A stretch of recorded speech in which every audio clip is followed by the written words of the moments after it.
est-ce que tu chantes ? Eh bien, voyons, c'est le mois de l'amour, des déclarations, du romantisme. J'ai hâte de voir si une princesse charmante ou un prince charmant m'a offert son cœur. Ben voyons, ça n'existe pas, les histoires à l'eau de rose. Ouais, c'est bien un truc de mythe et de légende, ça.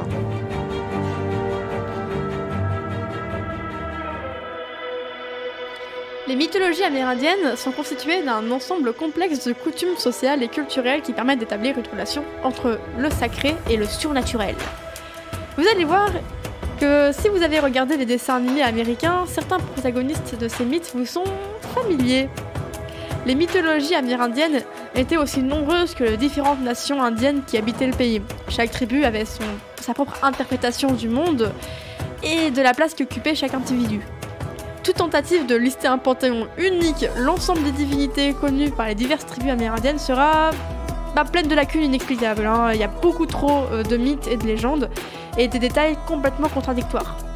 Donc, c'est à signaler que la mythologie des Inuits se trouve dans le répertoire consacré aux habitants de l'Arctique. Et oui, rien à voir avec les États-Unis en eux-mêmes du coup. Si leur mythologie défie toute classification simplifiée, on peut faire apparaître 3 types de principaux mythes particulièrement importants et souvent combinés, mais ça c'est une autre histoire.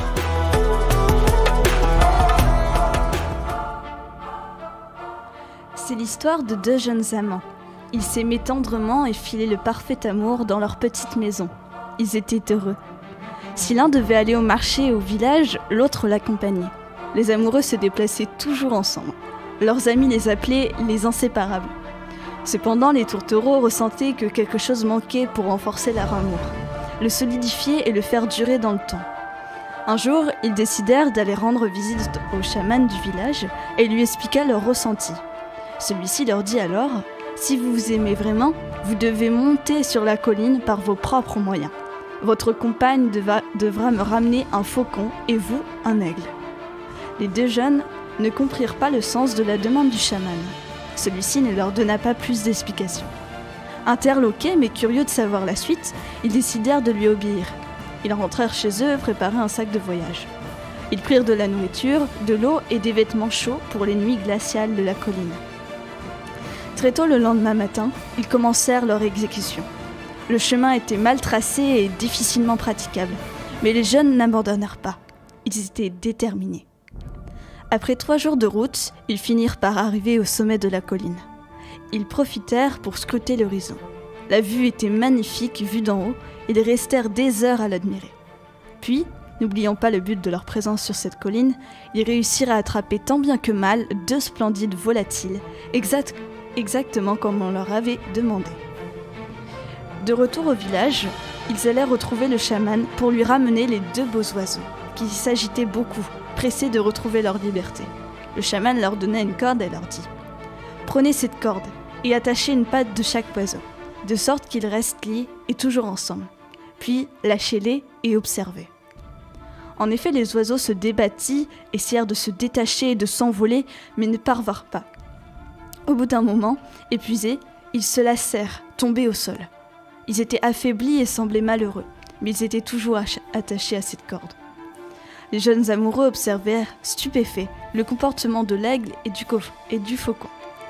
Ils étaient émus et comprirent alors la leçon de ce que le chaman a voulu leur enseigner.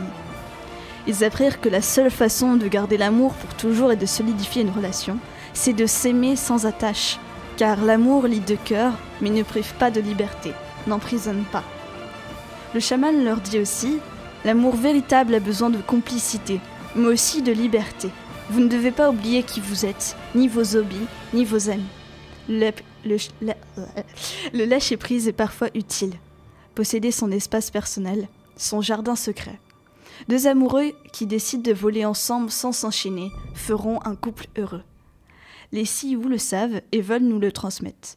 L'amour peut être bel et éternel si on ne s'emprisonne pas.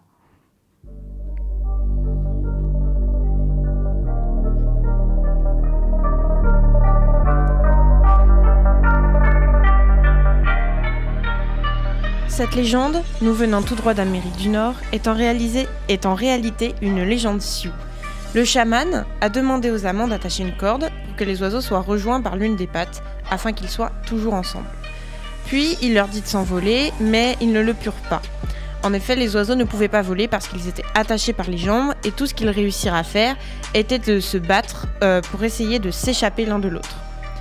Les jeunes regardèrent avec étonnement le comportement des oiseaux attachés et ils n'eurent pas besoin de sort pour comprendre que la seule façon de garder l'amour pour toujours est de voler sans attache parce que l'amour lie mais ne s'attache pas.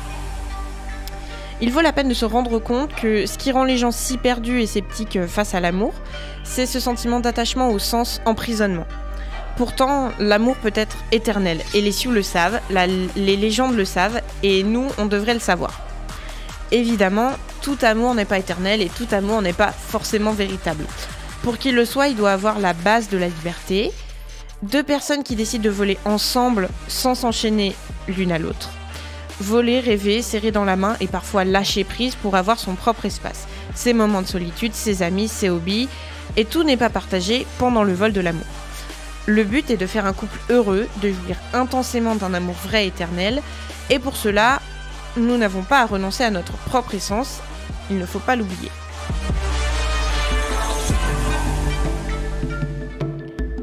Les gens du monde vous souhaitent un joyeux mois des amours et des amitiés. Fêtons aussi le début de cette semaine internationale au LP2I. À bientôt. À bientôt.